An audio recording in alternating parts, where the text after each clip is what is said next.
सो रहे, मैं हूं सो रही, तब आयो तुम्हारो लाला। और कौन सी खिड़की में ते अंदर आयो, हमारे बिस्तर पे चढ़ के मेरी चोटी और उनकी दाढ़ी बांध के भाग गयो, गुर्र गांठ बांध के भाग गयो।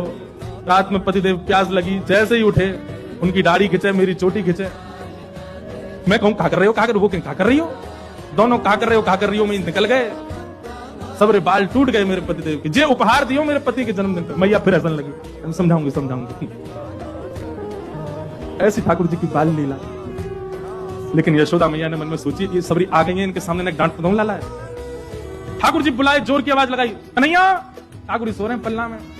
मैया ने जैसी आवाज लगाई है, ठाकुर जी घबरा के उठ गए, बोले मैया ऐसी जोर दे तो कभी ना बुलावे मुझे। ठाकुर जी जोरते अपनी आंख मीड़ी, तुम्हारा सबरो काजर फैल को। बड़े बड़े ठाकुर जी के नेत्रन में जगन्नाथ भगवान बन गए। अब सुबह सुबह बालक उठे तो बेचारो चलो तो जाए ना, बात मैया की गोद चाहिए। ठाकुर जी जैसे तैसे उतर करके नीचे आए, इतनी भीड़, जितने आप बैठे उतनी गोपी होंगी।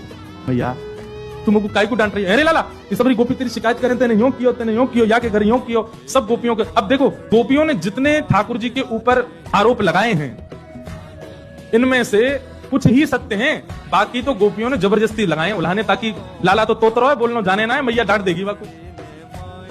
ठाकुर जी को जब एक बात कही जाए, लाला तू मक्खन चोरी करे, तो ठाकुर जी मन में आवे, हाँ करूं तो हूं, पर जब ये बात कहे तू बाकी पति की दाढ़ी आके चोटी से बांध के मार, अब ठाकुर जी सोचन जे मैंने कब कियो, ये तो झूठ बोल रही है।